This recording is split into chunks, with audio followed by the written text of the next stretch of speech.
Hello, everyone. Welcome back to the main event. You here with me, Daniel? And Aaron. Aaron, we're back. Another group preview to come. This one may not be as long as the other ones. I think we've got a couple of teams to Plezenia out of this one. So for anyone that hasn't heard Aaron and I use Plezenia, Aaron, do you want to explain what a team that is Plezenia'd, explain what that means?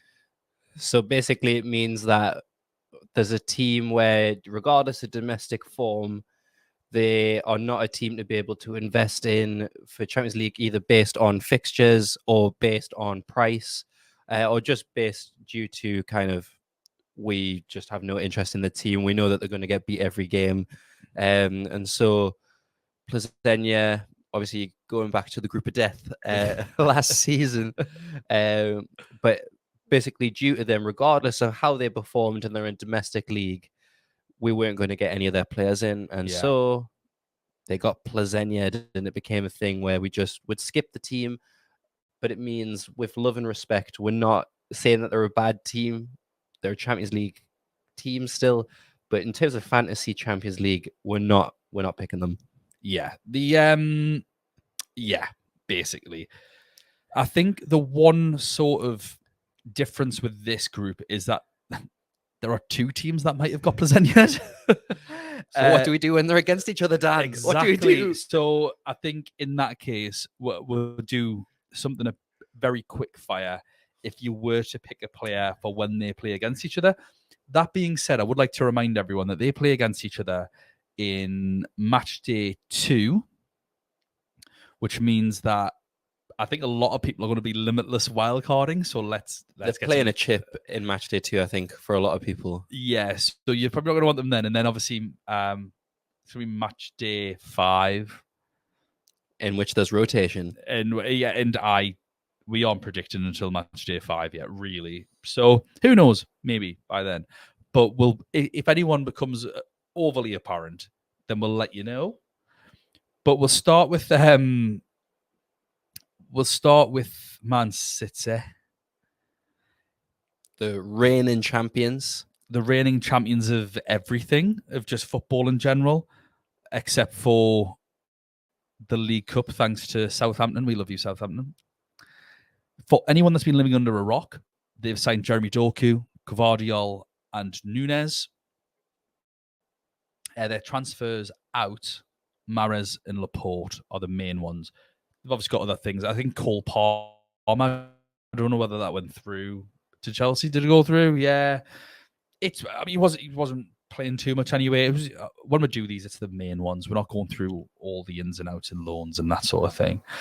Do you have a few injuries at the minute? KDB's out for a long time. For anyone, again, living under two rocks who doesn't know who KDB is, that's Kevin De Bruyne. Nathan Ake got injured during the current international break. And John Stones has been out for a little while. I had him game week 1 for FPL. I'm still regretting that. Still lamenting it. So he's out for who knows. He just seems to be one of them like just going on and on and on. But that's quite nice for fantasy. Obviously, I don't wish ill on John Stones, especially when he's an England player, and I really like him. And I wish that Gareth Southgate could bench him because he's far too good to actually put in the starting 11 of England. It does make it a little bit more simple in terms of defenders because Man City kind of have like 4 or 5 to pick from now. If Ake is going to be out and he's not really going to be playing, maybe you play Rico Lewis or something against Red Star Belgrade. I don't know. They're in impeccable form. 4 wins from 4, a 3-0 win, a 1-0 win against us, 2-1 and 5-1. I don't really know what to say other than they're absolutely mint. I think we're probably going to have to talk about assets more than anything else. Aaron, Akanji's 5, Walker Diaz, Gvardiol 5.5, Edison 6. Yep, I didn't write him down. What's you thinking on this defense?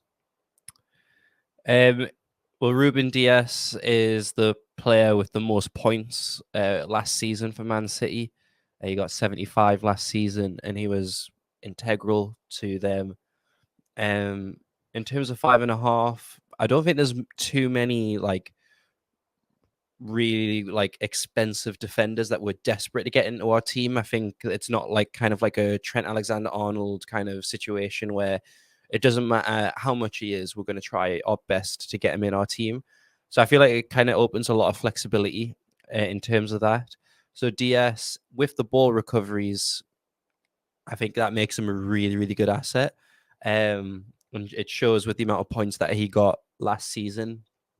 I think there was only one game that he didn't start, that he started last season. I don't think he played the full 90 either that they conceded. He kept a clean sheet every time he played in Europe last year. So he is integral to that team. In terms of the rest of the defense, though, I think this Man City are going to, especially with this group, are going to be heavily invested in.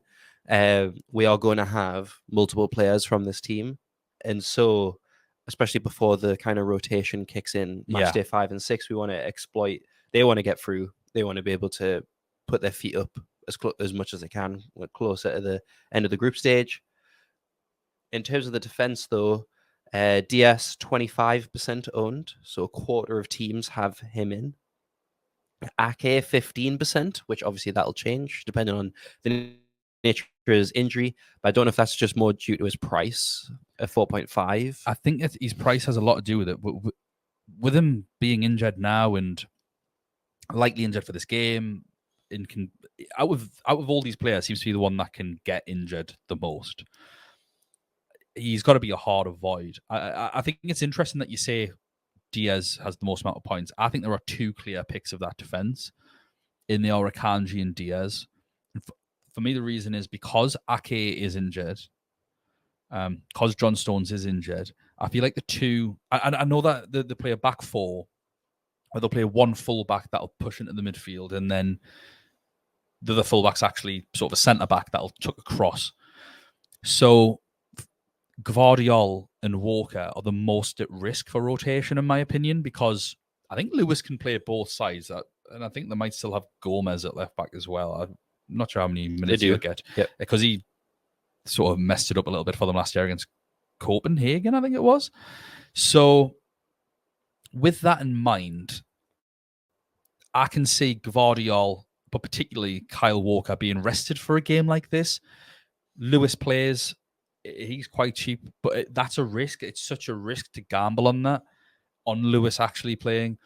Whereas because of the injury to Stones and Ake, I just think Diaz and Akanji are going to play so many minutes until they've qualified.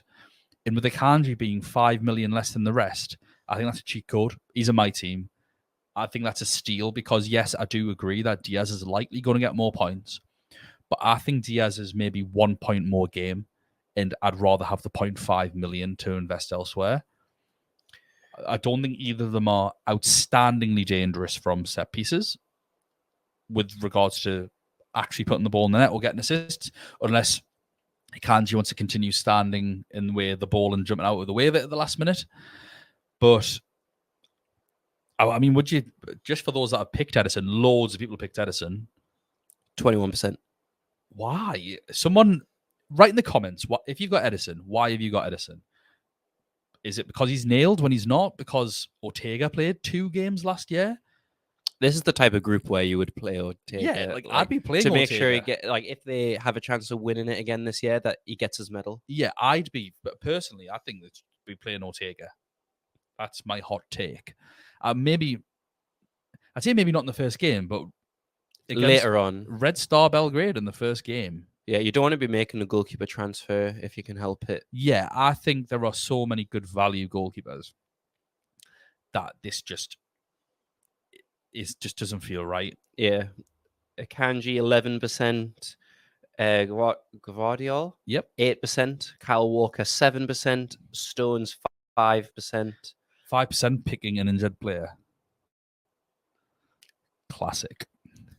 I reckon that's got to be a lot of auto teams. Yeah, I think so. And maybe they don't touch their team until... Yeah, I get that. I appreciate that. Don't want to tinker too much. Looking at the midfielders, oh my goodness me. It's just a minefield. Obviously, Rodri plays every game. He has 2 goals and assists already this season. 30% carrying owned. on from how well he played last year. we are at the point. I say we. I'm including you and my previous opinions of Rodri. Sorry, Aaron. We come as a pair. He's the most improved player in this Man City team for me over the last 2 years. Thought he was quite poor in big games historically. Dortmund, Paris Saint-Germain are two that really spring to mind for how bad he was. Didn't see any of that last year. He was absolutely fantastic. Don't think he had the best first half in the Champions League final, but he had a cracker of a second. And I can understand why people are paying $6.5 million for him. He's going to get ball recoveries. He might get a goal. He got 2 last year. One of them was ruled out, and they were his first two Champions League goals. So it's not exactly like he's prolific. I don't know whether I would want him over some of the 6 millions that we've talked about for the previous groups, or some of the 6 millions we're maybe talking about in future. There's another 6.5 million midfielder in this group that I think a lot of people are going to have because of attacking potential.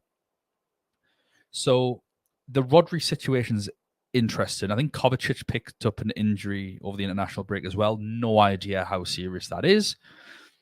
Not that I think he's an option anyway, because he's an outrageously good footballer that doesn't actually do anything from a fantasy point of view.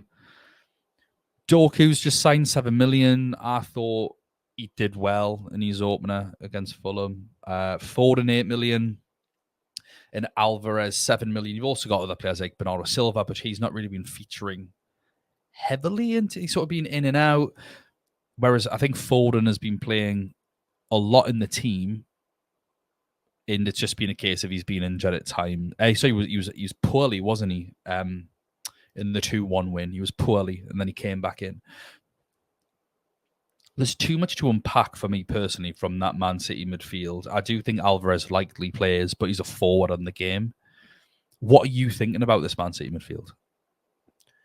I think that the fact that they have a double, like, pivot kind of screening the back 2, back 3, they kind of just do what they want, don't they? I think that the fact that they've got both Rodri and someone else helping him has really helped Rodri's game. And so the fact that Kovacic is there now helps, but I think that also takes away ball recoveries potentially. Yeah. I agree. Like, if we look at kind of other defensive midfielders at 6.5, like, they are the premium at that price. So it's like kind of the Casemiro from a few years ago, where they're going to chip in with a guaranteed goal at one point. In terms of Rodri at this point in time, he is pivotal to that, how Man City function as a team. That also boosts his player of the match appeal, I feel like. Yes. That is something that is what I've got to pay attention to. That. You get 3 points for player of the match. And I think there are generally going to be 2 outstanding candidates for player of the match, and it's going to be Rodri or Haaland if he bags a hat-trick or whatever. I think it's just going to be them 2 predominantly.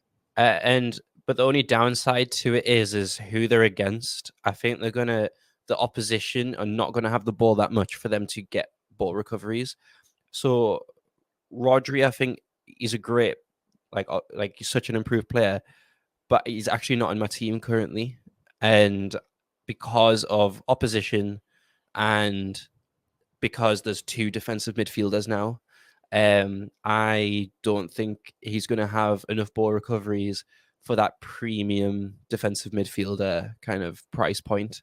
That's just me personally, though. Yeah. I think, honestly, you're probably looking at maybe a goal in these games from him. I actually think that's like a long distance strike, which he's more than capable of doing, or maybe a goal in the box from a set piece. He's such a handful in there. I think that's something that he's going to be adding to his game. He already has added that a little bit more, but he's actually been quite consistent with goals. I think he's scored like 5 or 6 a season sort of guy. Maybe just on a bit of a hot streak. Maybe that's going to actually improve, especially when, like you say, they've got someone else with him now in there, whether that be Kovacic or the fullback pushing in. I don't really like trying to pick between these midfielders who's going to play. I kind of stand Pep Roulette. And in terms of early fixtures, we're not going to get it until Red Star for the final game, which is perfect in a sense that for that last game, away to Red Star, you can plough into 3 Man City players. I would pay attention though, because they might finish top of the group, nothing to play for, maybe in a mishmash of a team, and you never quite know what you get. They did lose to Copenhagen last year, didn't they? 1-0 because of the red card and Mahrez missed a pen, and Rodri had a goal disallowed. I think that all happened in the game, and I think they lost 1-0. Speak it into existence. It happened. If it didn't happen, it has now. Might have been 1-1 or something. I cannot remember. I don't think Copenhagen won. I cannot remember. We'll have to fact check me. Well, definitely 1-0 up in Mahrez, Mr. Pet. I'd captained Mahrez, and it was the game. It's the game that everyone owned Gomez, and he got sent off. I limitless wildcarded that week. I think. Yeah, 0-0. Was 0-0, was it? Yeah. Oh, sorry, it was 0-0. Pardon me. That feels like defeat, though. Yeah, but I mean, it definitely was when I captained him. Penalty miss -2 or something it was. Anyway, digress. The forwards, Alvarez and Haaland. I've actually seen some people go for Alvarez over Haaland, who's 7 million versus 11.5. Alvarez has an assist and a penalty win. Remember, you don't get assists in this game for winning penalties. They are classed as penalty wins. You get 2 points, whether you score or miss or whatever. And also, if you win a pen and take it, you get the 2 points plus if you score or you miss. So I still think Haaland's the better pick. I'd rather have him for the extra 4.5 million. I'm surprised he's not the most picked player. He's got 5 open play goals. He's got a penalty goal. So that's 6 goals overall. And he has an assist. I just think he dwarfs. He's a captaincy pick on your first game. Yeah. 71% currently, and there is a player who's more selected than him. There is a player more selected than him. It's 71%. Yeah. Do you want a quick guess? It's not in this group. I've got absolutely no idea who that could be. Jude Bellingham. Makes sense. Yeah. But in terms of Haaland, at home, like, he's always better at home from like what FPL kind of has shown. But in terms of this opposition, Haaland has the highest of high ceilings. Like, this is a guy that scored a hat-trick on his Champions League debut for Salzburg against some farmers as well. Haaland against a team that still strikes fear into you to this day. Yeah. Oh, don't. We need Haaland in our teams. We can't witness another Dan meltdown on the channel. I'm still not over it. People ask me about this all the time. It's something that will never leave me. It'll be on my graves. It'll be like on my tombstone. It'll have the day you were born, the day you died, and the day you didn't captain Haaland. The day I didn't own Haaland. People keep on saying captain. I didn't own him. To captain. I had to captain. You know how bad it was, Aaron? I had to captain Mahrez, who didn't even start the game. Just on the off chance. That's bad. Oh, fuming. I'll tell you what, 3 of them goals were so lucky as well. Like off the bar and tap. Oh, you can sod off, honestly. On to their opponents, Red Star. I'm so sorry, Red Star. I don't want to talk too much about you. You are in great form. You've got 4 wins in your last 5 games. You're actually giving some teams a good hiding. 4-0, 4-1, 3-0, 2-1. You did lose a game 3-2. Bit of a red flag. However, one of those 3-0 wins came courtesy of 2 own goals as well, and the wing-back scored. They do play with wing-backs, so they do play 3 centre-backs, wing-backs, 3 centre midfielders, and 2 strikers. Crasso seems to be the one that's in the goals a lot, so he's got 2 normal play goals and a penalty goal, as well as 2 assists. But all of those came the first 2 games of the season. He's not really done much since. I sort of stopped looking, honestly, because there wasn't anyone in this team that's anything like a talismanic figure. Defensively, Glazer's the goalkeeper, 4.5 million. Look, you do whatever you want. You do whatever you want. Dejanic is a 4 million defender. I'm not sure if he is going to play. He's played 3 of the last 5. But he had a bit of a nightmare in that 3-2 game. He got dropped for the 3-2 game. and after the 3-2 game for the 2-1 win. And I can't really see him getting back in, especially when the centre-back, Dragovic has scored, Rodic has came in, Mihailovic has came in, and Mihailovic has scored. I think that's going to be the back three, Mihailovic, Dragovic, Rodic. So I probably wouldn't get dragged into that trap despite his price. We've already named a 4 million defender that I think I'd rather punt on from Feyenoord, even at the risk of him not playing. Don't do it yourself. Like, are you going to do it yourself? No, there's only one player in this team that is selected by more than 0%. What? And that is the 4.5 midfielder Stamenic. And I think that is literally just due to his price point. He plays every game. He does play every game. But yeah, 4.5 million.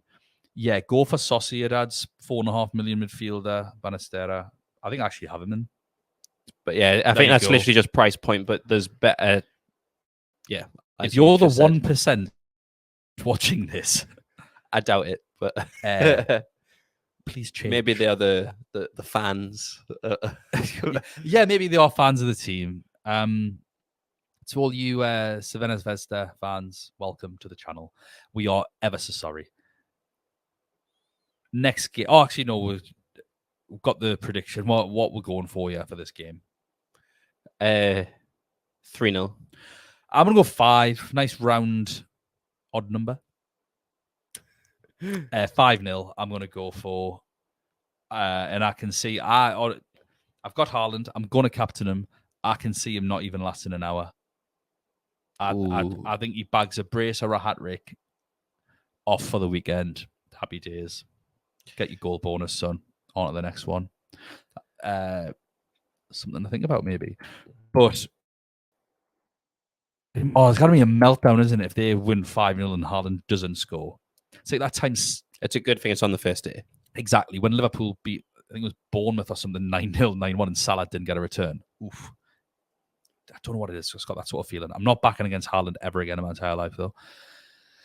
Leipzig away to Young Boys. This is actually the early fixture, or one of the two early fixtures on the Tuesday, which I think is quite nice for Leipzig if you want to pick any of their players. I do think they've got some interesting players.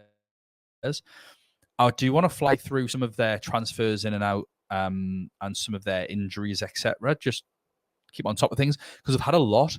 So out, Gvardiol, obviously, Szoboszlai, and Nkunku. That's a massive amount of change, like in terms of quality. But then Andre Silva, who was their primary number 9 last year, so huge. They've lost the main attacking midfielder. They've lost their 2 main strikers, and they've lost the main centre back. Angelino left permanently. I think he went on loan somewhere for the second half of the season. Konrad Laimer, holding midfielder, he was missing for most of last year anyway with an injury, but he is joined Bayern Munich. And Alexander Soloth has left. He was a striker, but he wasn't really getting a sniff. Anyway, it doesn't mean too much of the game. They've signed Openda up front for a lot of money, I believe. Baumgartner, who is a central attacking midfielder. Lukba, centre back for 30 million euros.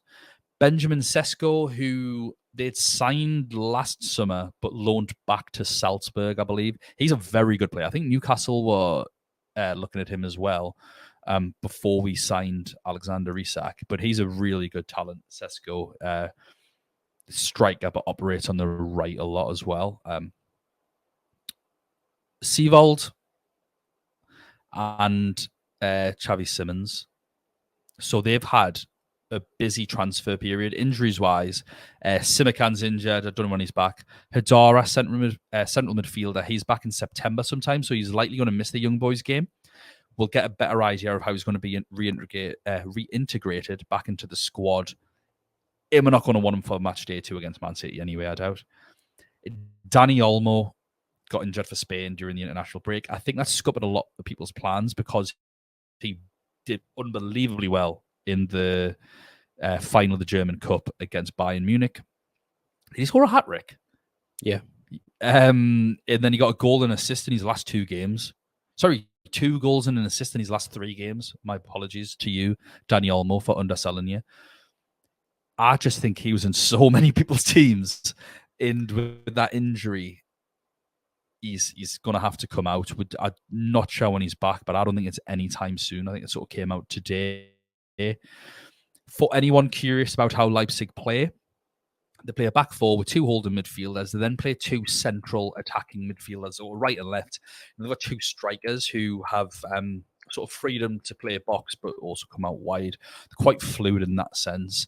They absolutely stuffed Bayern Munich in the German Cup final, as I mentioned earlier.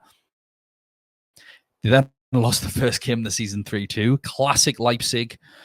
They then won 5-1 and they beat Union Berlin, obviously a really good team in this competition, 3-0 away from home as well. That's a very impressive win.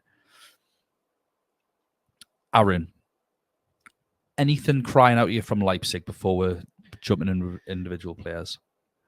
I think the fact that they beat Union Berlin convincingly before the international break. I know that they've obviously have had the injuries now in the international break, but it just shows that Union Berlin, another Champions League quality team, that they beat 3-0. And then they also beat Bayern Munich convincingly. So I don't think that this is, like we might know the fact that they've had some key players leave or in transfers, but they're still really well drilled in this kind of new looking team. So because they've already got some really good results to start the season. Yeah. We've already discussed another 4.5 million goalkeeper in the group from Red Star Belgrade, and that's sort of why we just shrugged it off, because Leipzig's goalkeeper is 4.5 million. Blažević, he's just go there if you're looking for a 4.5 million on a Tuesday. There are other goalkeepers as well that you could go for on the Tuesday fixtures, but I think he's a great pick. It's against young boys, early kickoff as well on a Tuesday, so it's all over and done with, and you can sub him out if it doesn't go well for maybe a more safe pick on the Wednesday. You're not going to want him for that match day 2 against Man City at home, but you don't have to have him because most people are going to use a chip on match day 2 anyway. Defenders wise, I think Henriks is my personal favourite. He's a right back. He's 4.5 million, a goal and an assist in his last 2 games, and he's absolutely nailed on. Obviously, with Simikan getting injured, so Simikan's a centre back for anyone that doesn't know. We don't know how long he's out for yet, and we don't know who's going to come in.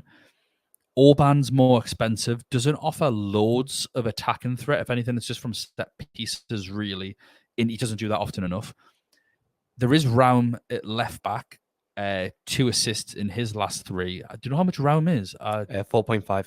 So you could go for Raum as well if you didn't want to go for Henriks. I think the much of a muchness. I think Henriks obviously has a little bit more of a goal threat, but Raum is very attacking as well. Henriks is 1% owned and Raum is 4%, if that helps sway. I think Raum's more heavily owned because he plays more popular for Germany. He's Germany's regular left back. I think that's literally why he's been picked more. I would go for one of those. I wouldn't go for the centre backs for Leipzig personally. I think they naturally like having high full backs to account for the lack of width higher up in attacking midfield areas. Yeah. They have as their holders Schlager and Campbell predominantly. They do have Seiwald as well, who I think got the brought in from Salzburg as well. I think this is just the Red Bull hokey cokey as per with these 2 clubs.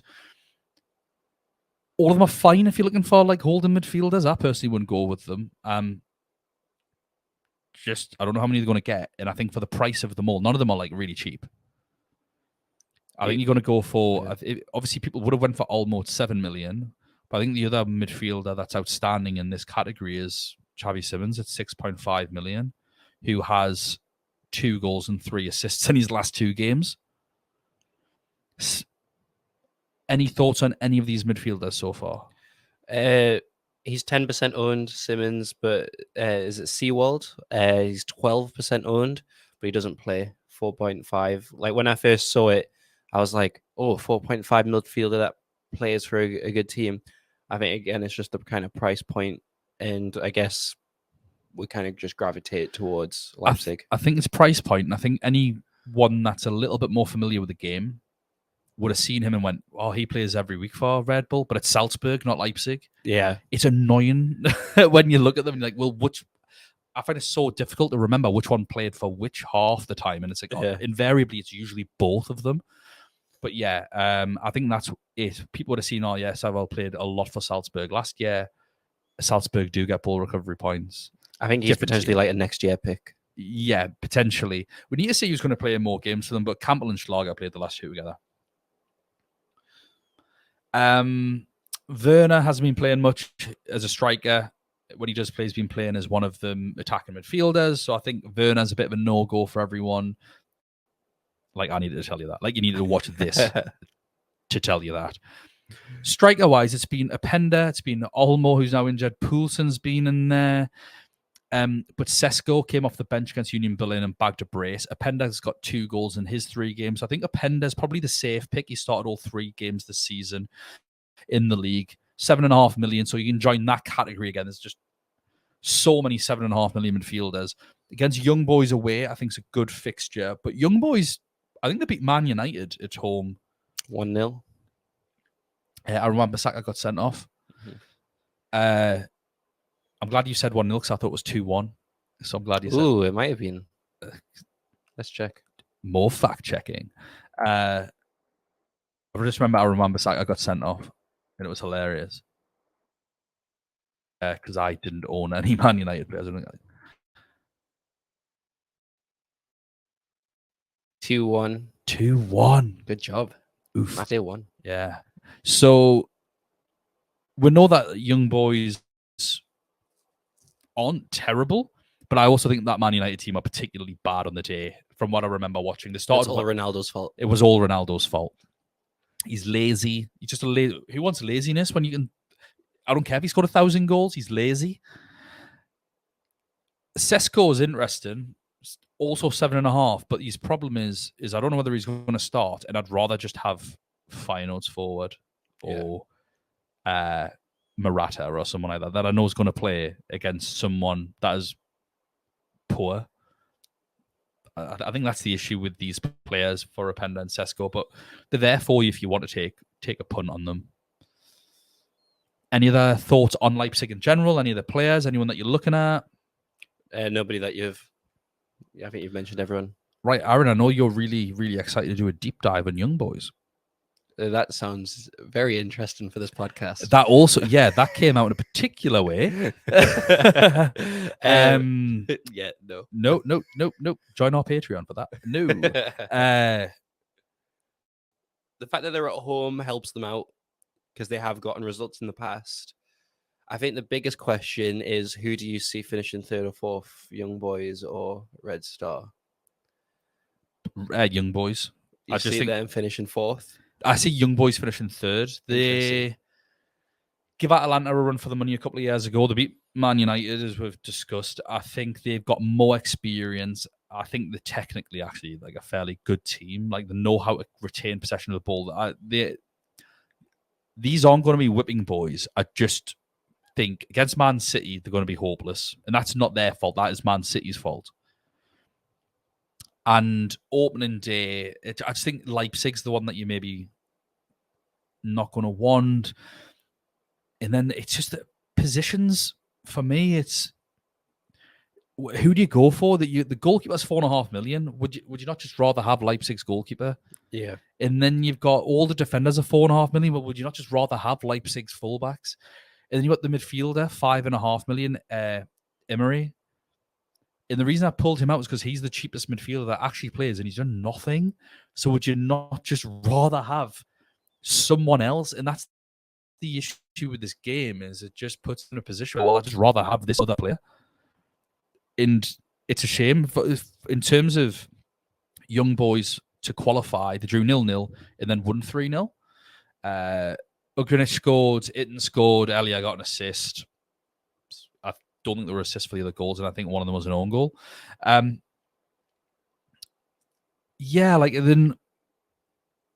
I don't think they're a super exciting team. They don't have Red Star until match day 2, which is when I think a lot of people will be limitlessing. So you don't need to go super budget. You just need to go for favourable fixtures. And I don't know how much Young Boys versus Red Stars a favourable fixture for them anyway. I think they're going to, personally, I think they're going to be great value for the Champions League, because I do think they play a really interesting style of football. I think a lot of people will be surprised by them if they take the time to watch them. And I think a lot of people actually appreciate how well they're coached. But this isn't a Champions League podcast. It's a Champions League fantasy football podcast. And I can't, in good faith, say, oh, get this player, get that player. I just think I'd rather have so many other players. I think this will be interesting when it comes to like match day. I think it's like match day 3 and 4 against Man City, when it's getting covered on TV and the pundits don't have a clue about any of the young boys, like players. They're probably going to conveniently forget that they beat Man U a couple of years ago. Andrew with Man U in the same year. Yeah. Did they draw the away leg? Yeah. Did they draw 2-1, 2-1, and 1-1? Magic. But that's going to be that's going to be conveniently forgotten with Rio Ferdinand. So, but I think it's going to be interesting where the pundits don't really know. Yeah, they're going to just all be about Man City, which rightly so. Man City will probably still win 3-0, but I think there'll be a couple of players here where it wouldn't surprise me where, based on the game against Man City, they'll get a big move to Brighton. Yeah. And then after that, a big move to Chelsea. Welcome to Chelsea, Lopa, for 70 million euros in 3 years' time. Congratulations, calling it. Well done, mate. Well done. What do you think the score's going to be for this game?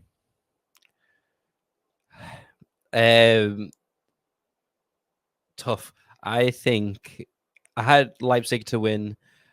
So I'm going to say 2-1. I'm also going to say 2-1. I don't think it's going to be as easy as people think. The only reason I said 1 is because I'm going to go for the Leipzig keeper, and I know that it's not going to go well. Are you really going for that? Decent. I like it. In terms of the group overall, how do you think it's going to finish? Who's 1, 2, 3, 4? Man City, Leipzig. I'm going to go Red Star, and then Young Boys. I'm going to go... Even though I've just sang Leipzig. Their praises, I think it's because I forgot the nature in which they beat Man U. Fortuitous? No, I just forgot about it. Oh, had you? Yeah, oh, right. Yeah. They played really well.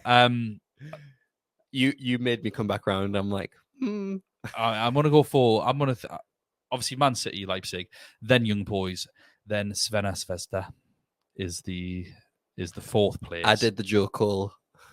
Did you? Yeah, the Red Star. I mean, we've said both. I think that's fair. That's the end of that one. Thank you so much again for watching. If you've put up with us too for this amount of time, don't forget to follow us on Twitter at UCL Fantasy Pod. Also, don't forget to follow GallowgateShots if you are interested in any Newcastle-based content. Please like and subscribe to this video, and we will see you for the next one. We're flying through them. Bye now.